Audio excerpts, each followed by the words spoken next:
Tiga nama baca pres dan bacawa pres telah diumumkan untuk mengikuti kontestasi Pilpres di Pemilu 2024. Beragam komentar pun datang dari masyarakat mengenai nama-nama baca pres dan bacawa pres yang sudah muncul. Dan pada tim Komenyu, warga menyampaikan aspirasi dan harapannya. Ya, Komenyu juga merupakan cara liputan mendengarkan aspirasi warga bagi calon pemimpin dan wakil rakyat di Pemilu 2024.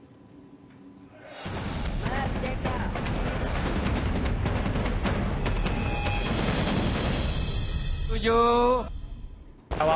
Cawapres sih belum ada yang cocok ya. Tapi untuk cawapresnya ada. Sampai saat ini sudah ada 2 di antara 3 yang sudah cocok. Ya semoga bisa amanah sama rakyat. Apa yang dijanjiin bisa beneran terrealisasi. Tiga nama bakal calon presiden dan bakal calon wakil presiden yang mengikuti kontestasi Pilpres 2024 telah ditentukan. Nah, sekarang yang jadi pertanyaannya adalah, apakah dari ketiganya ini sudah ada yang menjadi kriteria warga Indonesia? Nah, sekarang coba kita tanya warga Indonesia seperti apa pilihan suara mereka, kita tanya di komen yuk. Banyak peserta, tentu kompetisi semakin kuat dan itu menguntungkan sih bagi kita sebagai masyarakat gitu ya. Terus juga dengan figur-figur yang aku lihat sih sejauh ini figur-figurnya masing-masing saling melengkapi begitu. Ada yang dari militer, ada yang dari akademisi, ada yang dari birokrat gitu. Jadi masyarakat punya banyak pilihan kalau dibandingin dengan 2019 kemarin. Sebenarnya masing-masing calon tuh punya plus minus ya Mbak ya. Ada yang menurut saya di sosok ini ada nih kriteria yang sreg gitu loh. Di sosok ini ada nih yang kurang gitu. Masing-masing punya kelebihan dan kekurangan. Tapi kalau saya sendiri secara pribadi sendiri sudah punya pilihan ya untuk sejauh ini, meskipun saya tidak bisa ngomong di sini ya karena sesuai prinsip dari KPU kan kita harus merahasiakan pilihan kita. Tapi kalau ibarat kata pemilu digelar nanti sore pun saya sudah siap untuk milih siapa.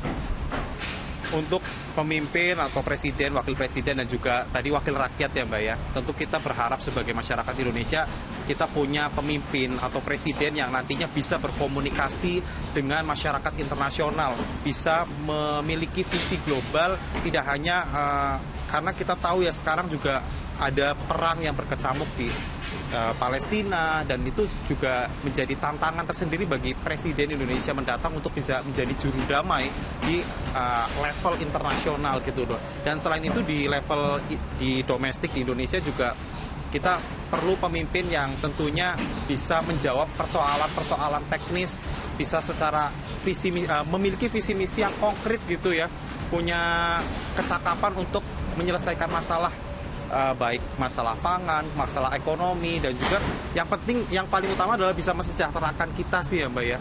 Itu yang paling utama sih, mensejahterakan rakyat Indonesia. Ketiganya sih yang sudah pasti sih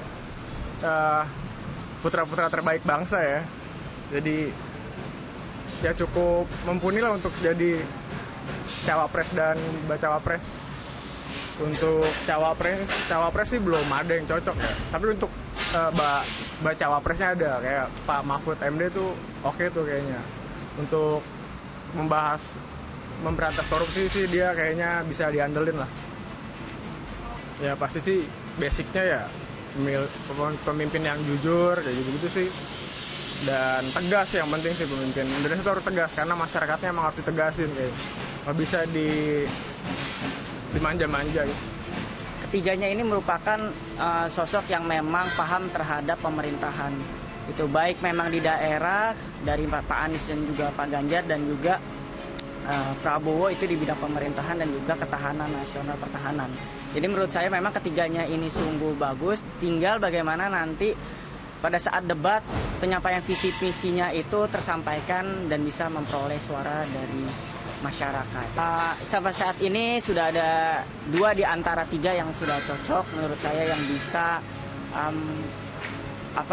melanjutkan pembangunan ataupun proyek daripada pemerintahan sebelumnya, yaitu pemerintahan Jokowi dan juga Ma'ruf Amin. Dan 2 di antara kandidat ini saya nilai cocok karena kenapa memang mempunyai relevansi yang memang sangat kuat, baik itu dari partai ataupun dari segi relasi yang saat ini tengah dijalani, seperti itu. Yang pasti anti korupsi Itu yang perlu ditekankan, dan juga menjaga pembantu-pembantunya ini yaitu menteri untuk tidak korupsi dan juga memantau langsung kinerja daripada menteri-menterinya ini.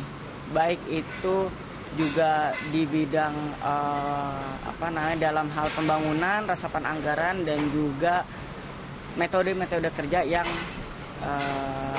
diserahkan kepada menteri-menterinya ini. Dan juga tak lupa untuk memantau kinerja daripada aparatur sipil negara, mulai dari gubernur, wali kota, hingga ke ASN, dan juga ke bawah-bawahnya itu harus sering dipantau. Terima kasih.